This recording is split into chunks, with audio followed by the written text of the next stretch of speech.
বিস্তারের বিষয়টিকে বা খুবই দ্রুত কোনো জঙ্গিবাদী হামলা ঘটতে পারে এই আশঙ্কাটিকে গুরুত্বের সঙ্গে নিতে রাজি হচ্ছে না। সে কারণেই চীনা রাষ্ট্রদূত এবং চীনা দূতাবাসের কয়েকদিন ব্যাপী চাপের পর দূতাবাস এলাকায় নিরাপত্তা বৃদ্ধি করা হলেও ঢাকা মহানগর গোয়েন্দা পুলিশ বলছেন যে বিভিন্ন দূতাবাস ও সরকারি দফতরে ইমেল পাঠিয়ে চাঁদা দাবির ঘটনাটি একটি ভুয়া গ্রুপের কাজ এবং দেশের ভাবমূর্তি ক্ষুণ্ণ করা ও সরকারকে বিব্রত করার উদ্দেশ্যেই এই কাজ করা হয়েছে। বাংলাদেশে জঙ্গিবাদী তৎপরতা আবারও দানা বেঁধে উঠছে, তা নিয়ে দেশি বিদেশি বিভিন্ন পক্ষের আশঙ্কার মধ্যে সরকার যে এই তৎপরতার বিষয়টিকে একেবারেই পাত্তা দিচ্ছে না কিংবা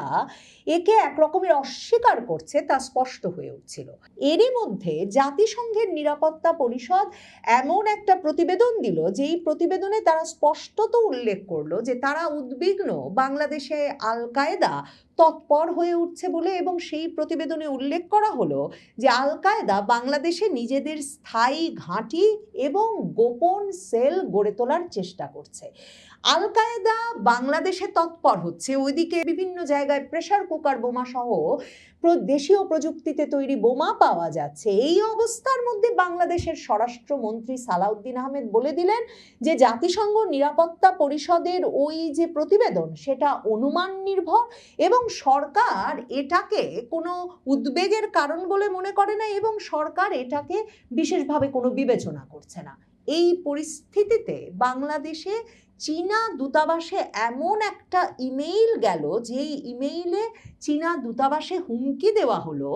যে সেখানে হামলা হতে পারে উগ্রবাদী সংগঠনের, এবং তার ফলশ্রুতিতে যখন চীনা দূতাবাস বাংলাদেশের আইন শৃঙ্খলা রক্ষাকারী বাহিনীর কাছে বিশেষ নিরাপত্তা ব্যবস্থা চাইল, তখন বাংলাদেশের আইন শৃঙ্খলা রক্ষাকারী বাহিনী তাদের স্বরাষ্ট্রমন্ত্রীর নির্দেশনা অনুসরণ করেই চীনা দূতাবাসের ওই উদ্বেগকে কিছু মাত্র গুরুত্ব না দিয়ে 2 দিন 3 দিন ধরে ওই এলাকায় বিশেষ নিরাপত্তা ব্যবস্থা মোতায়েনে রাজি হয়নি এবং চীনা দূতাবাসের ভেতরে দূতাবাস কর্মকর্তাদের সঙ্গে এই নিয়ে বাংলাদেশের নিরাপত্তা কর্মকর্তাদের আইন শৃঙ্খলা রক্ষাকারী বাহিনীর ব্যাপক বচসা এবং তর্ক বিতর্কের ঘটনা ঘটেছে, একটা বিবাদের ঘটনা ঘটেছে, সেটা বাংলাদেশেরই বিভিন্ন গোয়েন্দা সূত্রে জানা যাচ্ছে। ঢাকা পোস্ট জানাচ্ছে যে ঢাকার চীনা দূতাবাসে ইমেইল করে হামলার হুমকি দেওয়ার ঘটনায় নড়ে চড়ে বসেছে আইন শৃঙ্খলা রক্ষাকারী বাহিনী ও গোয়েন্দা সংস্থাগুলো, কিন্তু সেটা ঘটেছে প্রায় গত বুধবার, যখন উগ্রবাদী সংগঠনের নামে ইমেইল করে চীনা দূতাবাসে ওই হামলার হুমকি দেওয়া হয় এবং তারপর ওই হামলার হুমকির ঘটনা নিয়ে রাষ্ট্রদূত ইয়াও ওয়েন, যাকে 2024-এর আগস্টের পর থেকে আমরা জানি যে চীনা রাষ্ট্রদূত ইয়াও ওয়েন কতটা সক্রিয় হয়ে উঠেছে বাংলাদেশের রাজনীতিতে, বাংলাদেশের কূটনীতিতে, এবং তিনি কিভাবে কথায় কথায় বাংলাদেশের সকল রাজনৈতিক দলের শীর্ষ ব্যক্তিদের সঙ্গে গিয়ে যেমন বৈঠক করেন, তেমনি প্রধানমন্ত্রীর সঙ্গে করেন, পররাষ্ট্রমন্ত্রীর সঙ্গে করেন, স্বরাষ্ট্রমন্ত্রীর সঙ্গে করেন, মানে যখন মন্ত্রণালয়ে যার সঙ্গে তার দেখা করতে ইচ্ছা করে তিনি তার সঙ্গে করেন। কারণ বিএনপি সরকারের সঙ্গে এই চীন সরকারের একটা ঘনিষ্ঠ সম্পর্ক গড়ে উঠেছে এবং সেটা দুপক্ষই জানান দিতে অতি উদ্গ্রীব, সেটা স্পষ্ট হয়ে উঠছিল। অথচ সরকার তার এই মিত্র দেশ চীনের রাষ্ট্রদূত ইয়াও ওয়েন যখন ওই ইমেইল হুমকি পাওয়ার পর বাংলাদেশের আইন শৃঙ্খলা রক্ষাকারী বাহিনীকে নিরাপত্তা পরিস্থিতি পর্যালোচনায় এবং প্রয়োজনীয় পদক্ষেপ নিতে দূতাবাসে আমন্ত্রণ জানান, এবং তারা যখন যান ঢাকা মেট্রোপলিটন পুলিশের সিটিটিসি মানে ওই জঙ্গিবাদ দমনে বিশেষ দায়িত্বপ্রাপ্ত যে ইউনিটটি, সেই ট্রান্সন্যাশনাল ক্রাইম ইউনিটটি যায় এবং পুলিশ সদর দফতরের কর্মকর্তারা দূতাবাসে যান, এবং সেই দূতাবাসে যখন দূতাবাসের কর্মকর্তাদের সঙ্গে সারা বাংলাদেশে চীনের বিভিন্ন প্রকল্পে কর্মরত কর্মকর্তারাও আইন শৃঙ্খলা রক্ষাকারী বাহিনীর কর্মকর্তাদের সঙ্গে বসেন এবং নিরাপত্তা জোরদার নিয়ে আলাপ করেন তখন দুপক্ষের মধ্যে মতের মিল হয় না এবং হট্টগোল লেগে যায়। কারণ বাংলাদেশের গোয়েন্দা সংস্থাগুলো, বাংলাদেশের আইন শৃঙ্খলা রক্ষাকারী বাহিনী কিছুতেই এই যে একটা সন্ত্রাসী সংগঠন, উগ্রবাদী সংগঠন ইমেল করে চীনা দূতাবাসকে হুমকি দিয়েছে এবং সেটা যে গুরুত্বের সঙ্গে বিবেচনা করে আইন শৃঙ্খলা পরিস্থিতি, নিরাপত্তা পরিস্থিতি জোরদার করতে হবে, সেটা মানতে ওই সময় রাজি হচ্ছিল না। ঢাকা পোস্ট জানাচ্ছে যে দূতাবাসের নিরাপত্তা জোরদার করা নিয়ে পুলিশের সঙ্গে চীনা দূতাবাসের কর্মকর্তাদের অসন্তোষ দেখা দেয়। এক পর্যায়ে তাদের মধ্যে হট্টগোলের ঘটনাও ঘটে বলে একাধিক গোয়েন্দা সূত্র জানিয়েছে। এগুলো ঘটে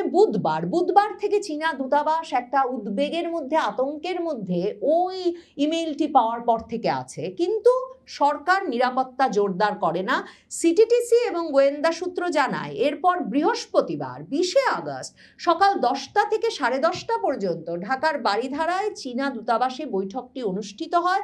এবং সেই বৈঠকটিতে সিটিটিসির যুগ্ম পুলিশ কমিশনার মুন্সি শাহাবুদ্দিনের নেতৃত্বে পুলিশের একটা প্রতিনিধি দল এবং চীনের রাষ্ট্রদূত ইয়া ওয়েনের বৈঠক হয়। বৈঠকে বাংলাদেশে বিভিন্ন প্রকল্পে কর্মরত অন্তত 10 জন চীনা নাগরিকও উপস্থিত ছিলেন। সংশ্লিষ্ট সূত্রগুলো জানায় একটা সন্ত্রাসী গোষ্ঠীর নামে ইমেইলের মাধ্যমে চীনা দূতাবাসে হামলার হুমকি দেওয়া হয়। হুমকি পাওয়ার পর বিষয়টি পুলিশ সদর দফতর ও সিটিটিসিকে জানায় দূতাবাস কর্তৃপক্ষ। পরে তাৎক্ষণিকভাবে নিরাপত্তা পরিস্থিতি ও প্রয়োজনীয় পদক্ষেপ নিয়ে আলোচনা করতে দূতাবাসে যান পুলিশ কর্মকর্তা।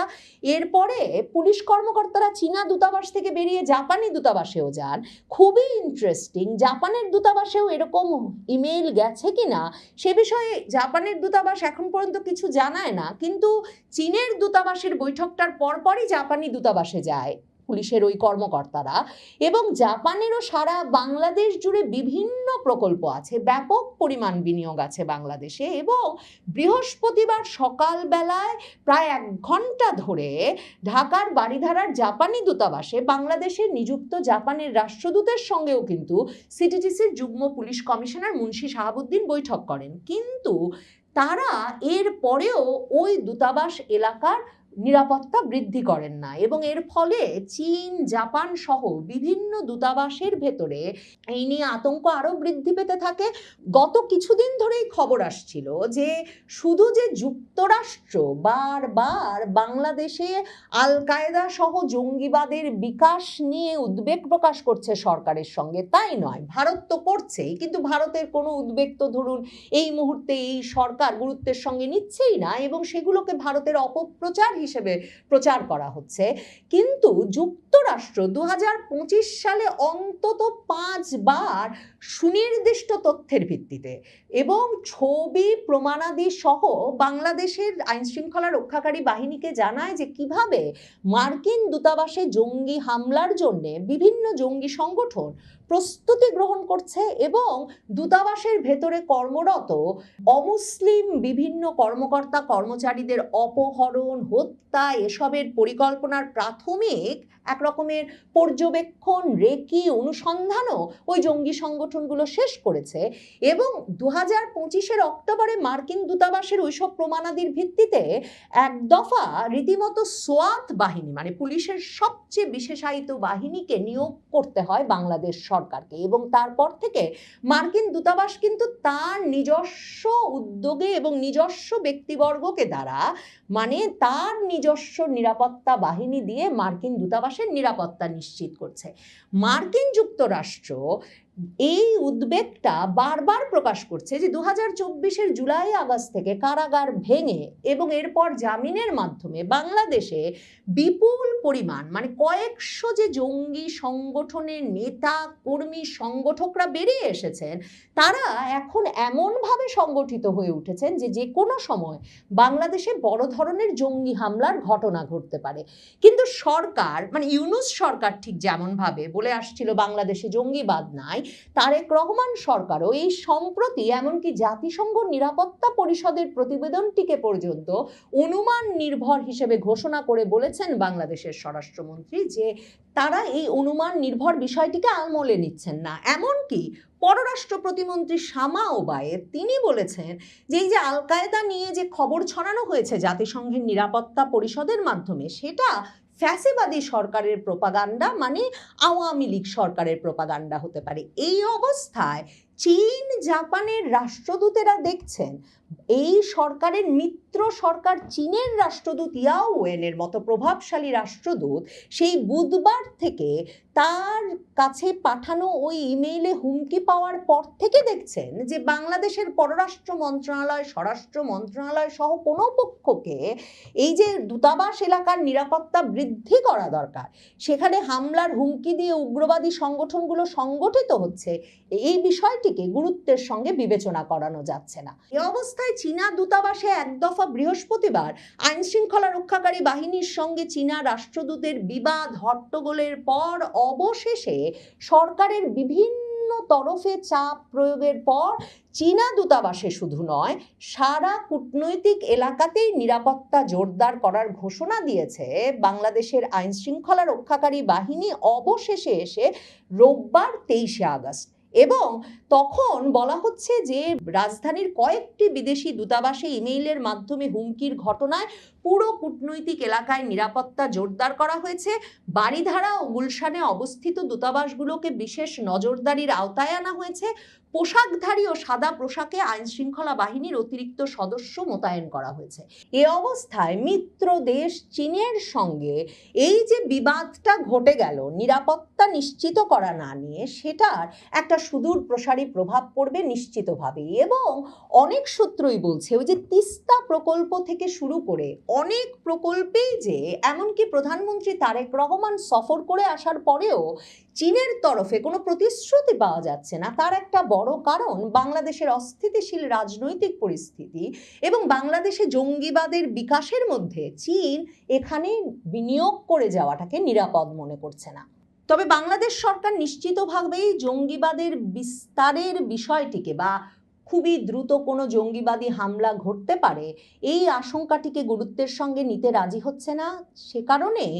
চীনা রাষ্ট্রদূত এবং চীনা দূতাবাসের কয়েকদিন ব্যাপী চাপের পর দূতাবাস এলাকায় নিরাপত্তা বৃদ্ধি করা হলেও ঢাকা মহানগর গোয়েন্দা পুলিশ বলছেন যে বিভিন্ন দূতাবাস ও সরকারি দফতরে ইমেল পাঠিয়ে চাঁদা দাবির ঘটনাটি একটি ভুয়া গ্রুপের কাজ এবং